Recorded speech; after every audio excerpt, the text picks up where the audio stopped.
I am always on the lookout to bring you guys something different, something special. And the house that we are seeing today is no exception. Today, we are going to be touring a Charlotte new construction home for sale. And what makes this house so cool is that this is a semi-custom home build. So you can actually build this exact house anywhere in the Charlotte area. So we're going to tour this house, and then I'm going to give you some information about what it takes to build a semi-custom home on raw land. And I'm also going to tell you some of the cons that come along with it. By the way, my name is Milena. I'm your local Charlotte realtor. And if you have any questions, all my info is below. But now let's go check out a house.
I hope you guys loved that house. It is available for sale and it is in move-in ready condition, along with a few other floor plans on that same block. It is in a fabulous location. You would be minutes from downtown Matthews. In fact, right after we finished filming, we drove 2 minutes down the road. We had a beer at Seaboards, which is a really great local brewery. So the location of these homes is just really killer. Now let's talk about building a semi-custom home. So of course, the home we just saw has already been complete. However, in most cases, if you were to build a true semi-custom home, you'd be building from the ground up. You would have control over the floor plan and the fixtures and the features, all the fine details to complete your home. Now, semi-custom homes are going to offer you a middle ground between building in a mass-produced tract community where you might be right on top of your neighbors, and between building a fully custom home, which will likely come with a higher price tag, and to be honest, can be incredibly time-consuming and stressful to build. With semi-custom homes, the builders will have predefined floor plans and finishes. Semi-custom builders really have the process down to a science. They have made the building process incredibly streamlined. Like any type of new construction builder, you will have different tiers of builders. So for example, locally in the Charlotte area, you will have the more high-end luxury builders like Simonini, the mid-level builders like Schumacher,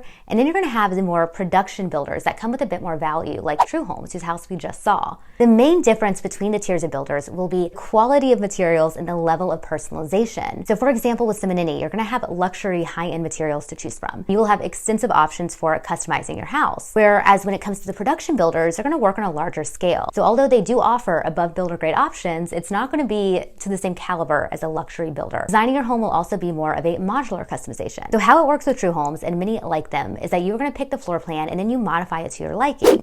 Using True Homes as an example, you can see that they have a ton of different floor plans that you can choose from. Now let's pick the floor plan we just saw, the Hudson plan. So once you choose the floor plan, then you get to choose the elevation, which is the exterior. And when you look at the floor plans, you can see that each floor is going to have different rooms or additions that you can add. Now if you look at the original Hudson plan, you can see that the home we just saw added quite a bit. So they added an office, an additional bedroom, bathroom, a side loading garage. And you can also add basements, or in the case of the home we just saw, they added a third story. You can really add anything as long as your lot permits it. And with True Homes, they have a lot of their floor plans available for you to walk through. They'll be in different communities around the area. Whereas a lot of these semi-custom home builders just don't have that option available. So you won't know what your completed home looks like until it's bought and paid for. And being able to walk through and feel and see what a floor plan feels like in person is a really big advantage. So you're not going in building blind. Once you have finalized your plan, you then get to pick the design elements, which is my favorite part of building any kind of new construction. So True Homes has a design studio in Charlotte, and they have a ton of different options for the finishes and fixtures, all the details that you would need to complete your home. And you can really go as budget friendly or as high end as you would like. You can even omit certain fixtures and features and get them elsewhere if you choose. And they also have an on-site design consultant to help you. And they don't work on commissions, which is really great because they're not going to try and upsell you. They know what they're doing and they don't want you to pick red carpet and green walls. So you'll have a lot of options to choose from and you will have help along the way. So you're really not going in completely clueless. It's really helpful. And one thing I do want to mention that a lot of people don't know is that they also offer townhome plans that you can choose from. So you can actually build a duplex or a quadplex. It's going to work the same as building a single family home. You can customize it and reconfigure the plan to however you like, and then you can rent out or sell the other units. So it is a great option for investors. So let me know if you're interested in getting any more information about building with True Homes or any other builder for that matter. All my information is below. I get calls and texts from people all the time with real estate questions. I am more than happy to help. So now let's talk about the two big reasons that I do not recommend building a semi-custom for a lot of people. That's going to come down to financing and finding a lot. So when it comes to financing, building from the ground up is going to work a lot differently than if you were to build in one of the mass-produced tract communities. You'll be getting what's called a construction loan, which is nothing like your standard home loan. It is a riskier type of loan. Only certain banks offer construction loan products. So they will have stricter qualification guidelines. You will have a higher upfront cost, and you will have a pretty high interest rate while the home is being constructed. The other element that a lot of people forget to consider is the cost of living while your home is being completed. You can't live in a home while it's being built, so you'll need a budget for additional housing costs during the duration of the build. Now, the build process itself can take anywhere from 8 to 18 months, and that's not even including the time it takes to find the lot, which is going to bring me to the second reason that I do not recommend building custom to just anyone. Finding a lot, especially in the Charlotte area, can be incredibly difficult. So we have a severe housing supply problem in this area, and that's going to extend to vacant lots. Just because you have found a beautiful lot on Zillow, you drove past it, it's in a great location, that doesn't mean anything unless it is buildable. And it's unlikely you will fully know if a lot is buildable until you go under contract and you have the opportunity to run your inspections and your investigations. And here in the Carolinas, we have what's called a due diligence fee. In short, this is a buyer paid deposit that is non-refundable if the buyer backs out for any reason. So you're taking on a decent risk finding a lot. Now, if you are okay with financing and you are okay with finding a lot, then I will give you a way that you can mitigate mitigate some of the risk. Now, you need to find a realtor who has experience with helping clients build from the ground up. It is not a traditional real estate transaction. So we know the best lenders to help you get financing secured. And there's a lot of pre-contract research we can also do on the front end that a lot of people don't have the resources or knowledge to do. I hope that last part did not scare you away, because building a semi-custom home is really a fabulous option. You can have the freedom and the flexibility of building your perfect home in your perfect location. So once again, my name is Milena, your local Charlotte realtor. If you have any questions, all my info is below, including my calendar link, and I look forward to connecting.